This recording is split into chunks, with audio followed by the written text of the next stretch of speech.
Welcome to You Ought to Watch This Movie, the podcast about movies from the first decade of the 2000s, aka the aughts.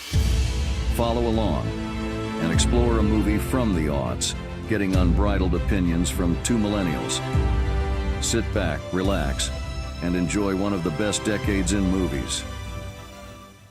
Welcome back to Yadam, or You Ought to Watch This Movie, where two random millennials discuss the movies that premiered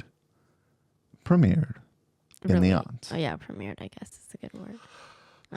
So this is episode number 24. Is it? Yes, because we're recording slightly out of order.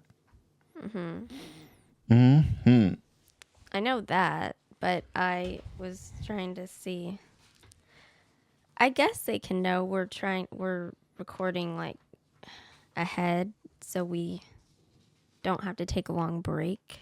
Indeed. Around April.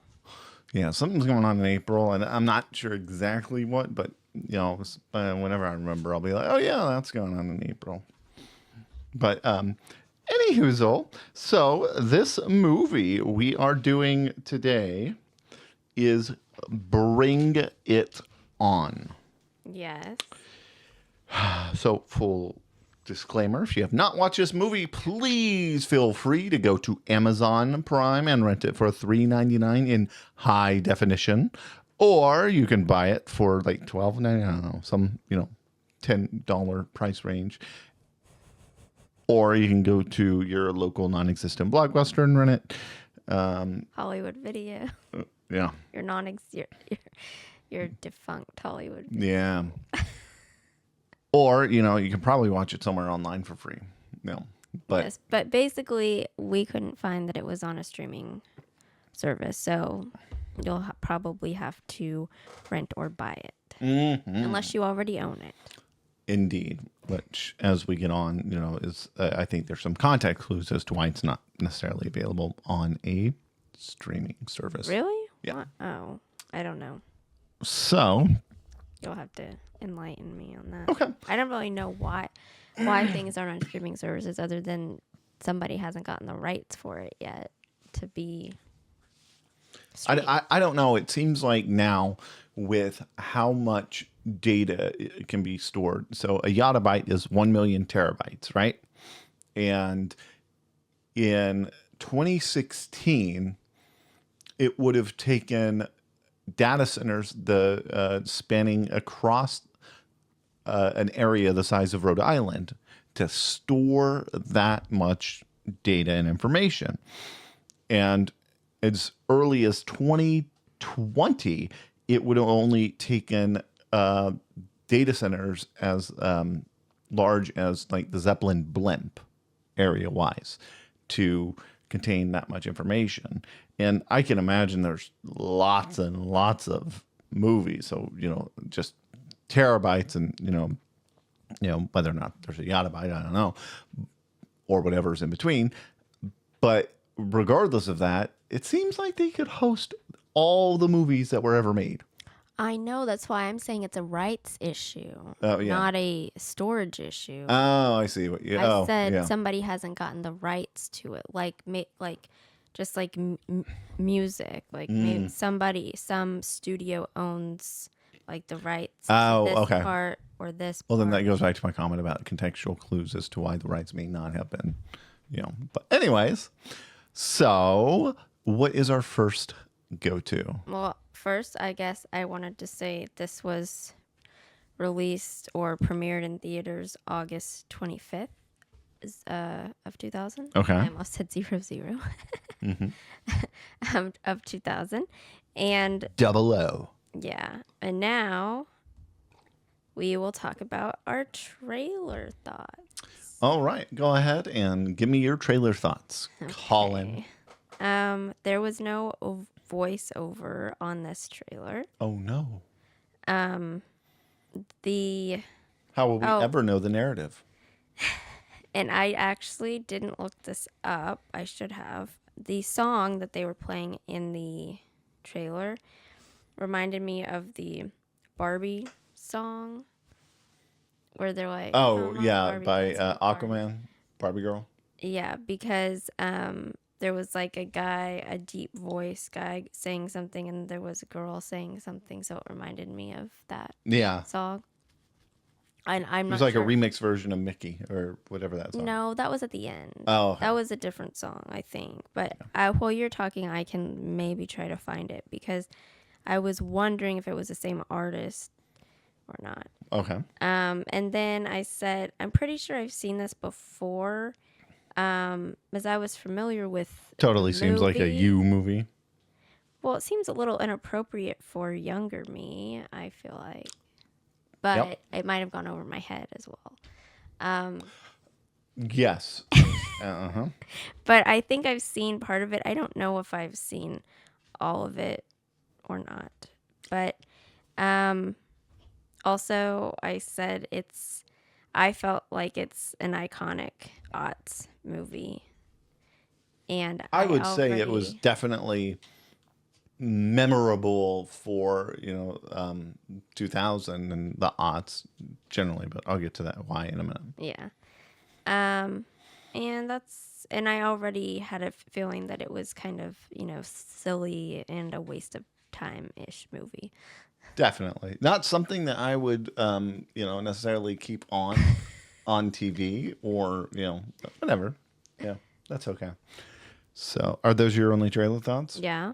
Well, while you're looking up that music selection, I shall give you mine. I remember this movie being popular and my stepsister playing it, but I never really paid attention to it. The trailer,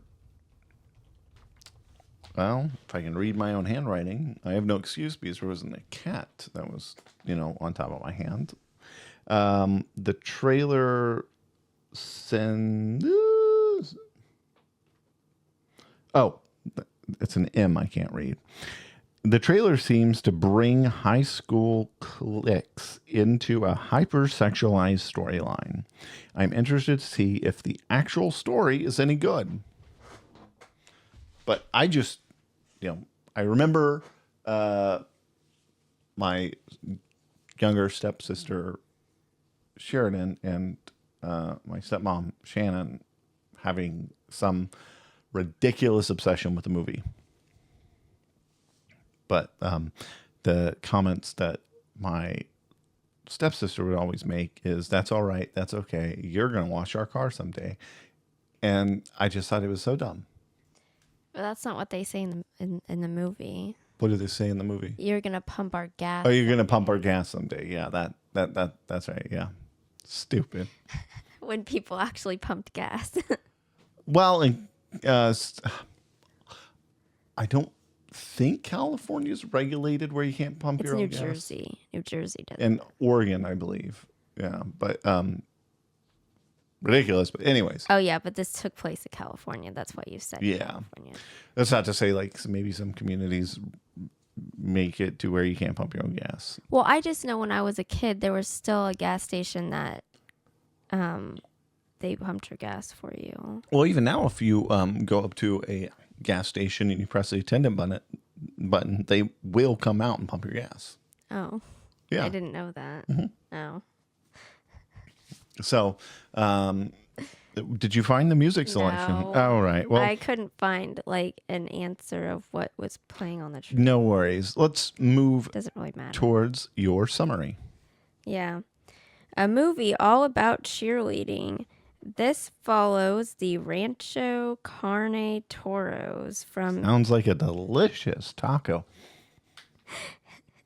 San Diego on their journey to nationals with a new captain. All right. What area do we have up next? People recognized? Yeah. All right. I think there's only one, 2. two. Okay. So of course we know Kirsten Dunst from Spider-Man movies. She plays MJ. But a fun fact is she was also in an episode of Star Trek: The Next Generation. As a youngin'. Yeah, as a kid. And then also the captain of the rival cheer squad, if you want to call them that, Gabrielle Union. I kept thinking she looks very familiar, and so I had to look her up. Do you remember on Seventh Heaven, Matt's friend John? Yes. His sister, Okay. Keisha Hamilton. She was, I guess, That was a her. part of the. I guess she was his sister. Yeah. Okay. I remember John. That was Yeah. her. And also, she was in 10 Things I Hate About You, that movie that we watched last year with Julia Stiles and Heath Ledger, the high school movie. Oh yeah. Okay, I remember that. But Yeah. I don't think she was like a main character because I didn't really remember her from that. But I remembered her from Seventh Heaven. Yeah. All right. So, you want to start out on your facts during the movie? You mean comments? Comments, yes. Not facts. I guess. I'm doing all the talking, it seems like. No, we're just going in a flow. It's all good. That guy, the guy that she has a crush on during the movie. Yeah. He looks so familiar, but I looked him up and he hasn't been in anything. Well, he reminds me of like almost a Jess character. Yeah, but he looks so familiar, but he hasn't been in anything that I would know. So I don't know why he looks familiar, but anyway, I said, what's up with the lead guy's crooked mouth all the time? All the time. He was always like doing something like that. Every time Making he talked, a Jim face. Every time he talked, like the side of his mouth would like go up. Yeah, that's kind of It weird. was funny. Making a Jim face continuously. What was his name anyway? Cliff. Oh, that's a weird name. Yeah, Cliff is like Clifford the Big Red Dog. Yeah, or Cliff the mailman from Cheers. That's what I was thinking of. But I guess he looks more like a dog than he looks more like a Clifford the Big Red Dog. Never mind. Yeah, well, So he just makes that weird face. yeah. I don't know. Towards the beginning of the movie, because he's a new student, he has a Clash shirt on, like the Clash, the band. Yeah. And well, I know you know. I'm saying that for the people watching. Well, no, I'm just saying yeah to help you carry on the conversation. Torrance, that is Kirsten Dunst's character. Yeah.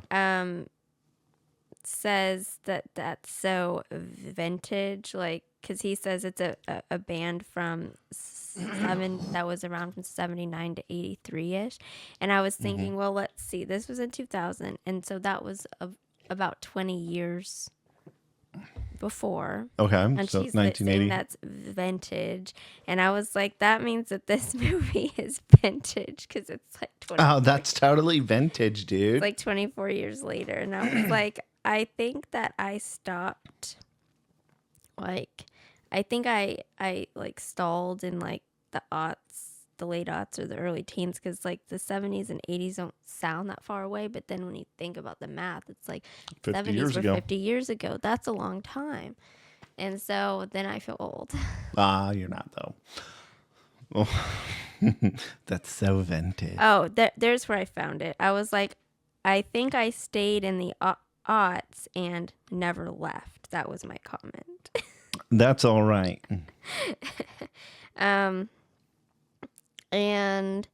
then I thought it was funny that the crowd was more excited the crowd at the high school football game was more excited about the cheerleaders than the football team. Yeah, I'm calling bullcrap. I mean, what? That was depressing. It was ridiculous. Just a little. Whenever that guy, they're making fun of the cheerleader guys, and he's like, "You just lost." I know. And then I said I felt like the Spirit Fingers scene, like that's an iconic thing. Oh yeah, spirit fingers, whatever. Like everybody would do that. Spirit fingers are. I don't know. Like in high school, or maybe it was. Did you go junior around from high, I class to don't know. class giving out spirit fingers to people? But I remember a lot of guys like doing that, so they probably like were making fun of this movie. Probably because they had a little sister, Or a girlfriend, I don't know. Yeah. So, what else you got? The only other thing I said was it had a good moral, I guess, and it kind of promoted good sportsmanship. Yeah, I definitely agree with the concept that there was an overarching moral to the story and fair and fun competition. So I did like that aspect of it. Yeah. Yeah. Was that all your comments? Yeah. Okay. So that movie starts off with how do I put this? A raunchy opening song. Oh, yeah. Cheer. A dance cheer. Yeah. Like, what the absolute F? Like, I don't remember. Like, I was in high school in 2003 to 2007.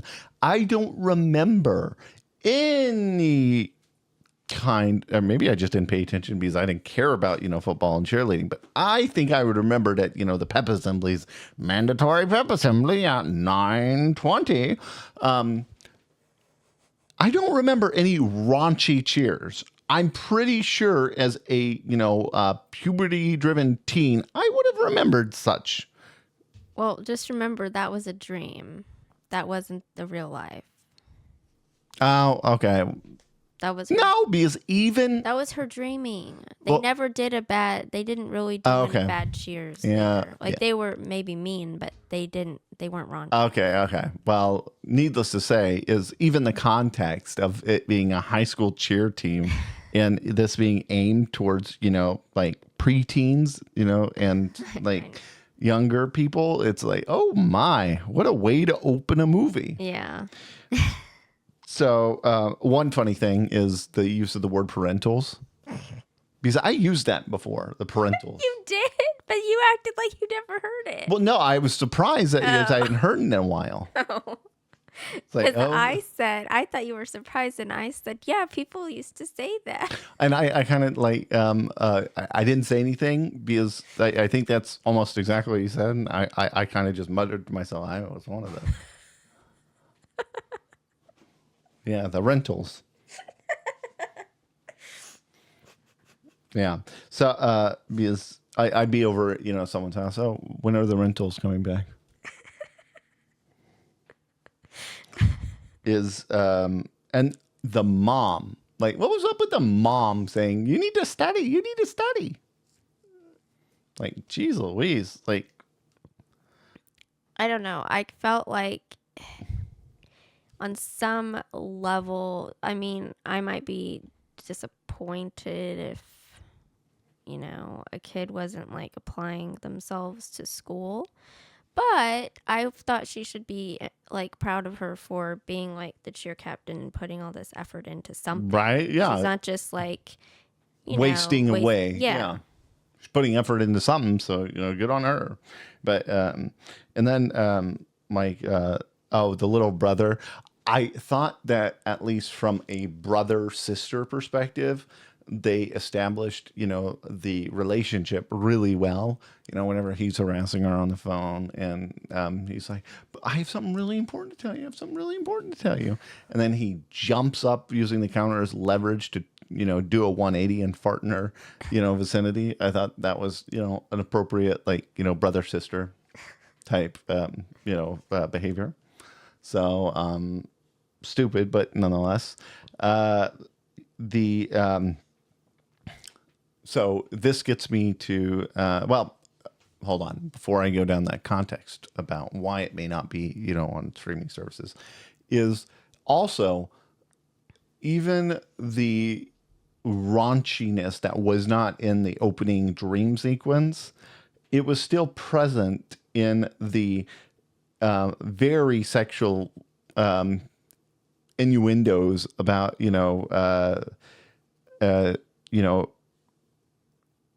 what was it? The male cheerleader quote unquote accidentally, fingering a cheerleader during practice multiple times. Why do we have to bring that up? Well, I don't know. If you're listening to this podcast, I would presume that you are an adult of sound mind and judgment who has lived life, and understands the, entire scope of, the sexual nature. So I don't necessarily think it is, like, what would you rather have me say is, a more technical term that I would, see in a court filing is penetrating with digits. No, but we didn't say, like, this is a PG-13 movie. We didn't say you can't, we didn't tell people to screen this podcast in case they have kids. We didn't tell them that.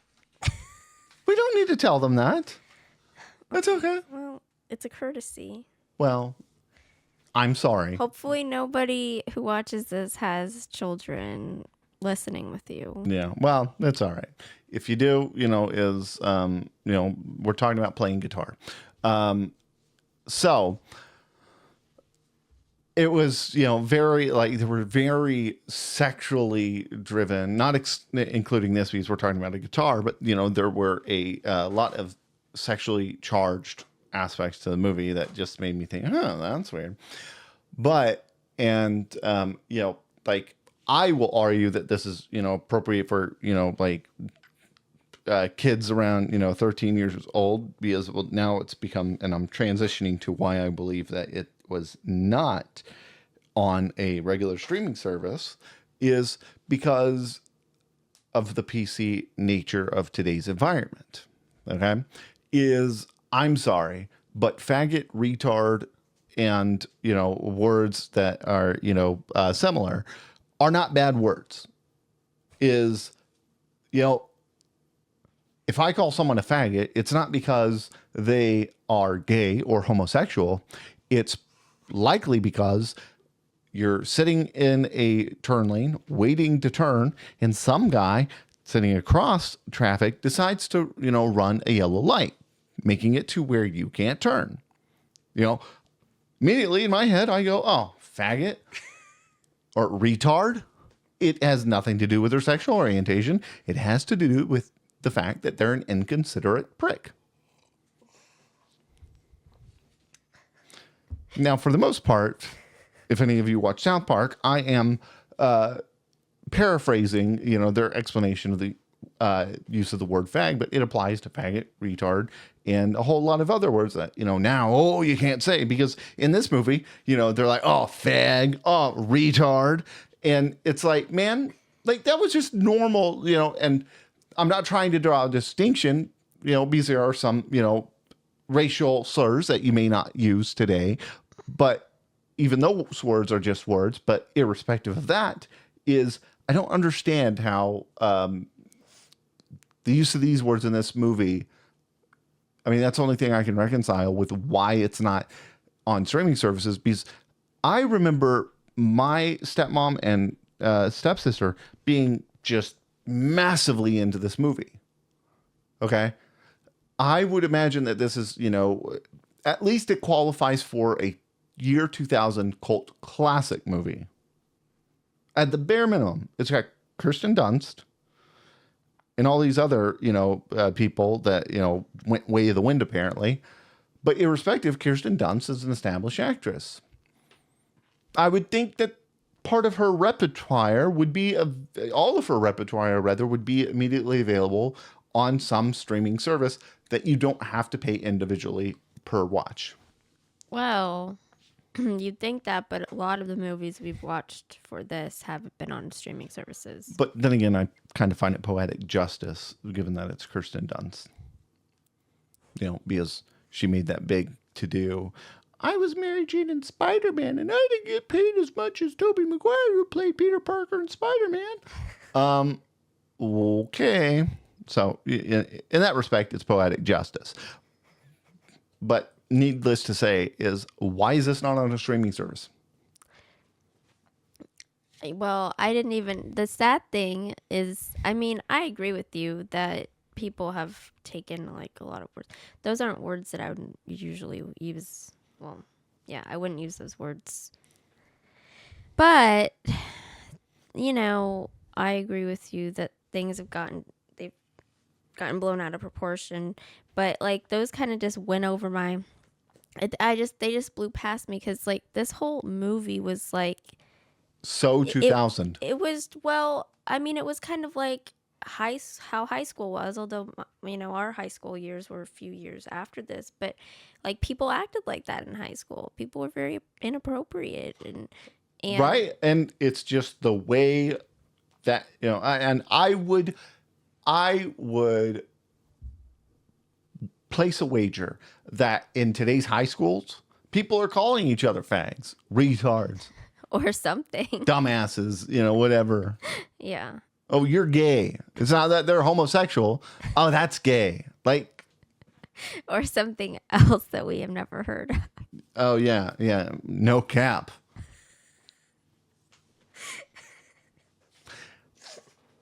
Colin can't stand it when I use these new generational words. Well, and I know they're already outdated. Probably. Oh, I don't know. Probably because words like, you know, what's their shelf life? Oh, I don't know. A year? At least, you know, at least a year. But I mean, you know, I think she laughs at me because she's deep down jealous that I've got the riz to keep up with these bussin' new words.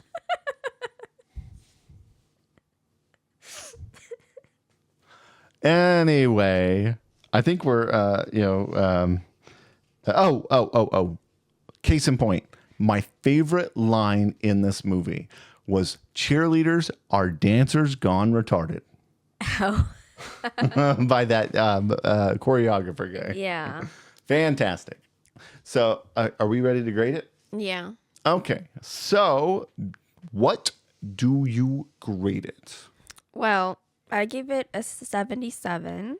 Okay. It was not because I hated it or anything. It's just because it didn't have a lot of substance other than the end, I guess. And like, you know, the whole aspect of not stealing people's work or... Yeah, absolutely. I guess that's the right word. But yeah, that's what I graded it. I will give it an 81, and it's purely because of the overarching message.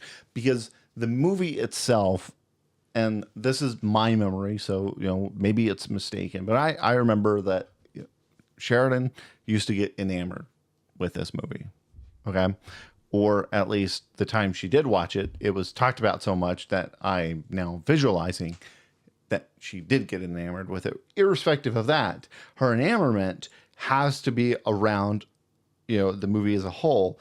And the movie as a whole provided a very valuable lesson for a young individual about the value in competition, of good competition, friendly competition, and, you know, by, I think, what it means to be, you know, a leader. And so for that reason, it gets a B, purely irrespective of the substance of the movie plot at large, but the overarching message. Okay. Well, I think that covers it, don't you? Yeah. All right. Well, don't be a fag and, you know, not come back and see us. See what I did there? I used their, you know, lingo. I'm just kidding. You're going to get us kicked off the air. Yeah, probably. But that's okay. I mean, that's all right. That's okay. They're going to pump our gas someday. Okay. All right. I'll quit trying to put the riz on for Colin. She's sitting there smiling ear to ear. Anyways, those words are so funny because we used to use them just so interchangeably with stupid or just, I don't know. Anyways, don't be square. Come back and see us. Yes. Until next time. I'm Miles. And I'm Colin. And this has been You Ought To Watch This Movie. Or Yadam. See you next time. Bye. Thanks for listening to You Ought to Watch This Movie, a podcast about movies from the first decade of the 2000s, aka the aughts. Be sure to subscribe for new episodes covering movies you ought to watch. We'll see you next time.